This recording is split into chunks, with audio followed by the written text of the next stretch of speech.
You probably have a dozen things you consider private: a password, a diary, an embarrassing playlist, maybe a browser history you'd rather take to the grave, maybe a specific folder on your desktop with a very innocent sounding name that is absolutely not innocent. But here's the thing: that instinct, that deep, almost visceral need to have something that's just yours, where did it come from? Is it uniquely modern? Did it arrive with the invention of doors, the internet, curtains, Netflix passwords? Or did the guy chipping away at a spear point 40,000 years ago also want sometimes to just be left alone? That is what we're figuring out today. But first, what even is a private life? In the modern sense, we tend to think of privacy as a kind of physical and psychological space. Your bedroom, your thoughts, your personal choices. The stuff you don't put on your LinkedIn. The stuff you definitely don't bring up at Thanksgiving. But if you strip it back to its absolute bare core, privacy is really just this: information or space that you control and others don't. That's it. That's the whole thing, which means technically privacy doesn't require a door. It doesn't require a phone. It doesn't even require a house. It just requires the ability to conceal something. And humans, even the really old ones, were absolutely spectacular at concealing things. In fact, our ability to deceive, to keep secrets, to perform different versions of ourselves depending on who was watching, that's not a modern invention. That's arguably one of the oldest cognitive tools in the human toolkit, possibly older than language itself, and it starts way, way earlier than you think. Primatologists studying chimpanzees, our closest living relatives, have documented deliberate deception in the wild. A chimp hiding food from a dominant male. A chimp pretending to be uninterested in a female when a rival is watching, then circling back later. Strategic concealment. Performed indifference. Sound familiar? Now, chimps and humans diverged about 6 million years ago, which means the roots of privacy-related behavior might be 6 million years old. We didn't invent sneakiness. We just got really, really good at it. Let's go back again. We're talking roughly 300,000 years ago. Homo sapiens is brand new. The world is genuinely terrifying. There are lions, mammoths, rival groups of humans who will absolutely ruin your day, cave bears the size of small cars, and zero hospitals. Life expectancy is not something you want to Google, and yet, archaeologists have found burial sites from this period, and here's where it gets interesting. The way ancient humans buried their dead tells us something remarkable, because you don't bury someone with care, with specific positioning, with ochre pigment and shell beads and deliberate grave goods, if you're not thinking about them as someone, an individual, a person with an inner life that was distinct from everyone else's. That implies that even 300,000 years ago, there was a concept of self. A sense that the person who just died was not just a unit of the group, not just a body, they were a specific someone. They had their own relationship to the world, their own story, and here's why that matters for privacy. If you have a concept of self, you almost inevitably develop a concept of my things versus your things, of my thoughts versus yours, of information that belongs to me versus information that belongs to everyone. The building blocks of private life are already there, baked into the very idea of individual identity. You can't have a self without having a private self. The two come as a package deal. Now, let's talk about where ancient humans actually lived, because the architecture, or the lack of it, tells a fascinating story. For most of the Stone Age, humans lived in relatively small, mobile bands, roughly 20 to 50 people. And I want you to really picture that for a second. Not abstractly, really picture it. 20 to 50 people, the same 20 to 50 people, all the time, every meal, every morning, every night, around fires, in shelters, in caves, sleeping within arm's reach of each other, knowing everyone's cough, everyone's sleep schedule, everyone's mood, everyone's relationship drama, whether you wanted to or not. There is no door to close. There is no "I'll be in my room." There is no room. There is no room for a room. So was privacy just impossible? Was ancient communal life basically one long, inescapable group chat with no mute button? Not exactly. And this is where it gets genuinely interesting. Anthropologists who study modern hunter-gatherer societies, people living in ways that are meaningfully comparable to our prehistoric ancestors, have noticed something fascinating and consistent across radically different cultures. Even in extremely communal settings, people find ways to carve out privacy. They use social conventions instead of physical walls. In many traditional societies, there are shared, unspoken rules. You don't look directly at someone when they're doing certain things. You don't enter a particular area of the shelter at certain times. You don't ask certain questions. If someone turns away from the group and faces the wall, you leave them alone. If someone goes into the forest in a particular direction, nobody follows. These invisible walls are just as real as physical ones, sometimes more so, because breaking them is a serious social offense.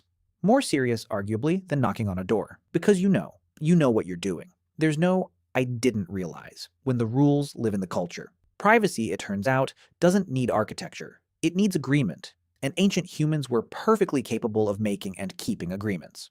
And speaking of agreements, let's talk about one of the most private things that has ever existed in human society: sex. Yes, we're going there. Now, in a lot of animals, reproduction is basically public. Nobody's embarrassed. Nobody's waiting for the others to leave. The baboons don't excuse themselves. It's just a thing that happens, in front of whoever. Animals are extremely unself-conscious about this, and honestly, good for them. But humans, even ancient ones, seem to have had a very different relationship with the whole situation. Anthropological evidence from hunter-gatherer societies around the world, from the Amazon to the Kalahari to Papua New Guinea, consistently shows that sex is treated as something that should happen away from communal observation. Even in groups with no private sleeping spaces, even in groups where everyone essentially lives in the same room, people find ways. They go into the forest. They wait until others are asleep. They use cover of darkness. They make arrangements in advance. They are deliberate about it. Why?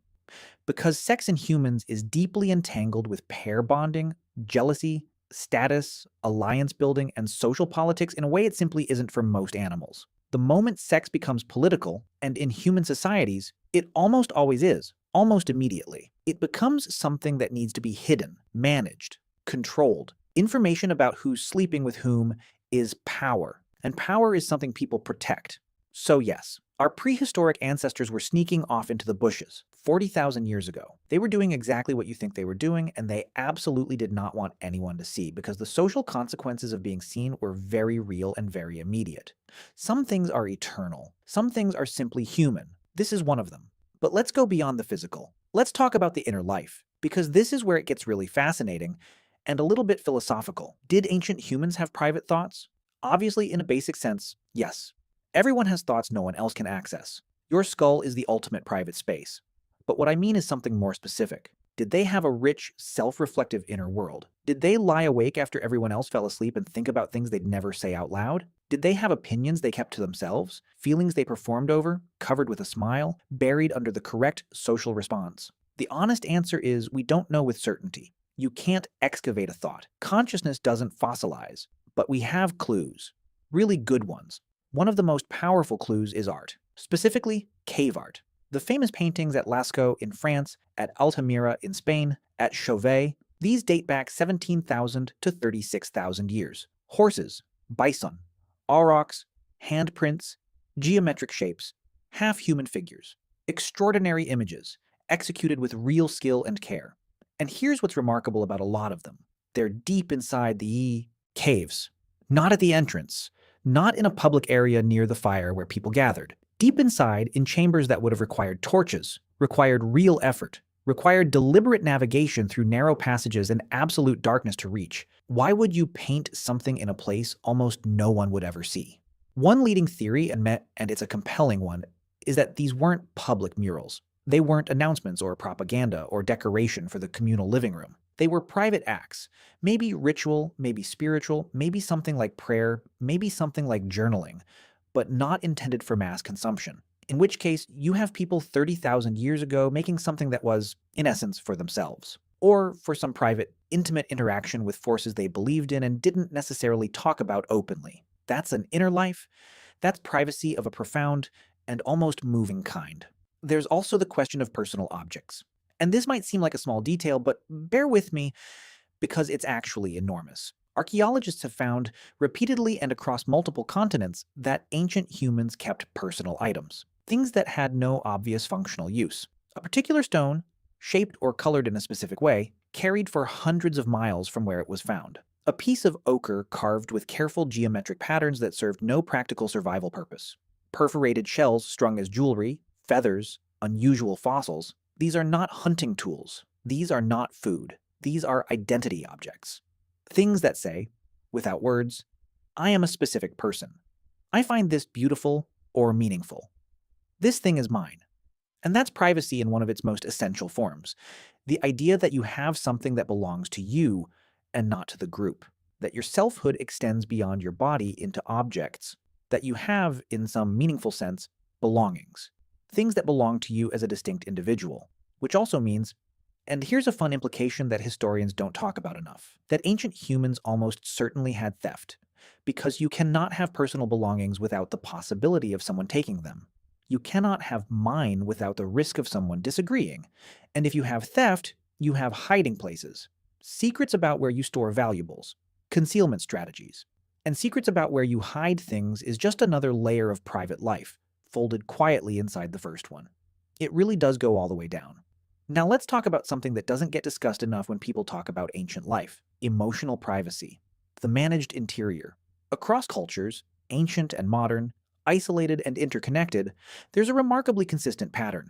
People perform emotions publicly that don't necessarily match what they feel privately. We smile when we're sad. We appear calm when we're panicking. We nod enthusiastically when someone is explaining something that is, frankly, excruciating. We express enthusiasm for decisions we think are catastrophically stupid. We say, "I'm fine," in a tone that means the precise opposite. This gap between performed self and felt self is not a modern neurosis born of social media and office politics. It's a deeply ancient social technology, possibly one of the most important ones we ever developed.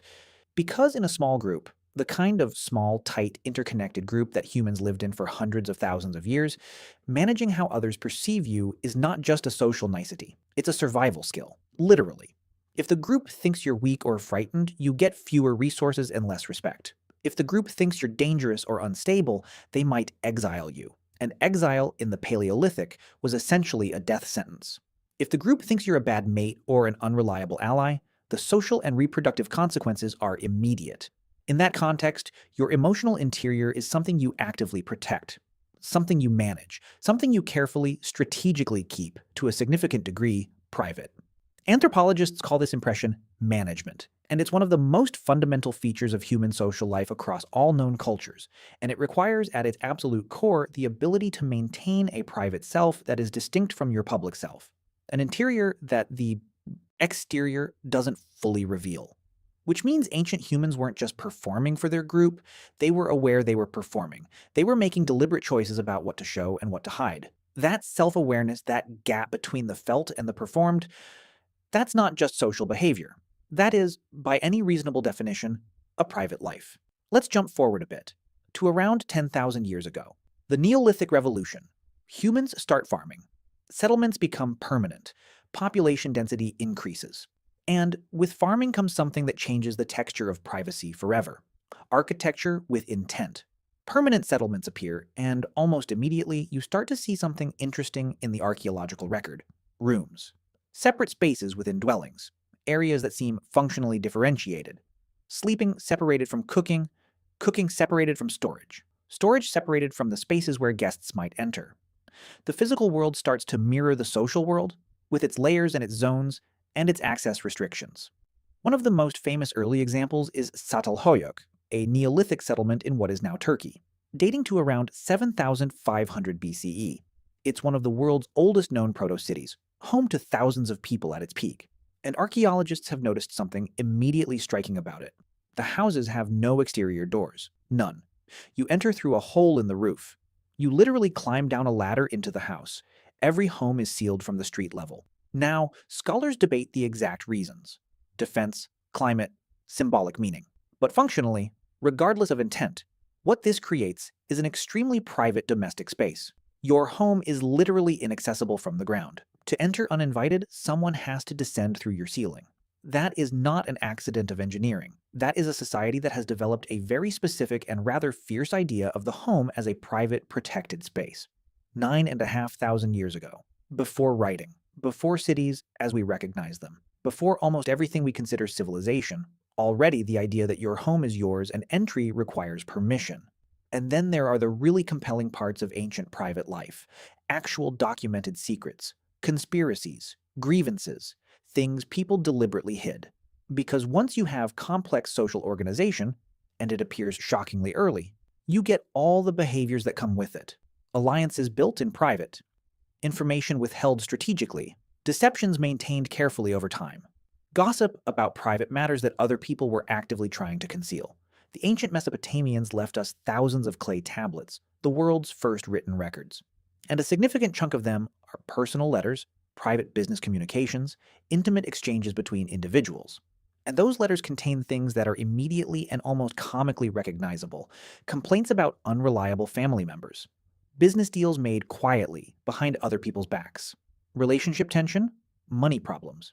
Disputes about inheritance that have clearly been going on for years and involve a level of accumulated resentment that you can feel through the clay.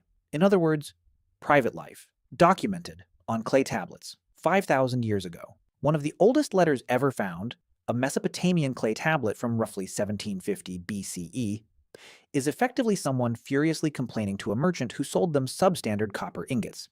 It is, in every meaningful sense, a customer complaint letter, the world's oldest customer complaint. And even in that tiny bureaucratic fragment, there's a private relationship between two specific people, a grievance being navigated outside of public view, a reputation being protected or attacked.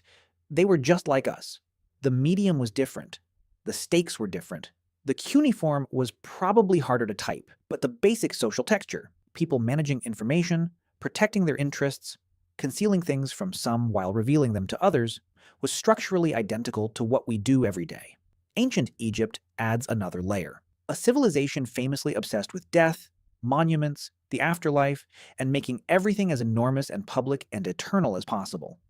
Also had a thriving culture of intensely private written communication. Ostraca, limestone flakes or potsherds used as cheap disposable writing surfaces, have been found in huge numbers. And a lot of them are personal, deeply personal. Love letters, complaints. Notes passed between workers at Deir el Medina, the village that housed the craftsmen building the Valley of the Kings. These notes reveal an entire interior social world running quietly beneath the monumental official one. Labor disputes, accusations of theft, affairs, personal medical problems that people clearly didn't want the whole village knowing about. Arguments about who borrowed what and never returned it. Requests for favors framed very carefully because the writer knew that framing mattered. These weren't official communications. They weren't going into the National Archive. They were the private written record of ordinary private lives. People navigating their relationships, their fears, their desires, their social maneuvering, exactly as humans always have. And then they got buried, and archaeologists dug them up. And now we know everything, which is frankly a little uncomfortable and also completely fascinating, and also a reminder that the private lives of the past are only private until someone with a trowel shows up. Nothing is private forever. That's not a modern anxiety. That's just how time works. So what does all of this actually tell us? It tells us that the desire for privacy is not a product of modernity. It didn't appear with smartphones, it didn't arrive with social media or influencer culture or the specific modern anxiety of feeling observed all the time. It's something that emerged with consciousness itself, with the moment that humans became self-aware enough to understand that they had an inner world that was distinct from their social presentation. A self that was theirs, a life that was theirs. The moment that happened, and evidence suggests it happened very early, possibly hundreds of thousands of years ago, possibly with the first glimmers of complex social cognition, privacy was born. Not as a legal concept or a philosophical principle, just as a lived reality, as something that every human in every era has navigated in whatever way their circumstances allowed. Every cave painter who went deep into the earth to make something in the dark, away from everyone. Every prehistoric person who tucked a precious object somewhere the others wouldn't find it. Every Neolithic villager who sealed their house from the street and made visitors come in through the ceiling. Every Mesopotamian merchant managing a private grievance on a clay tablet. Every Egyptian worker passing a note about something they didn't want overheard. Every ancient human who slipped away quietly to be with someone, or to think something, or to simply be alone for a moment in a world that offered very few moments of aloneness. All of them had private lives. All of them had things they didn't want others to know. All of them felt the tension between belonging to a group and being a distinct, irreducible individual with an interior world that the group couldn't fully access. That tension, that gap between the self that faces the world and the self that exists only for you, in the dark, in the quiet, is not a modern problem. It is one of the oldest human experiences there is. It might be, in some sense, what makes us human in the first place. Which brings me back to you, right now. With your passwords and your playlist and your very innocent desktop folder and your browser history that you've already decided no one will ever see. You are not anomalous. You are not uniquely, weirdly private in a way your ancestors would find strange or excessive.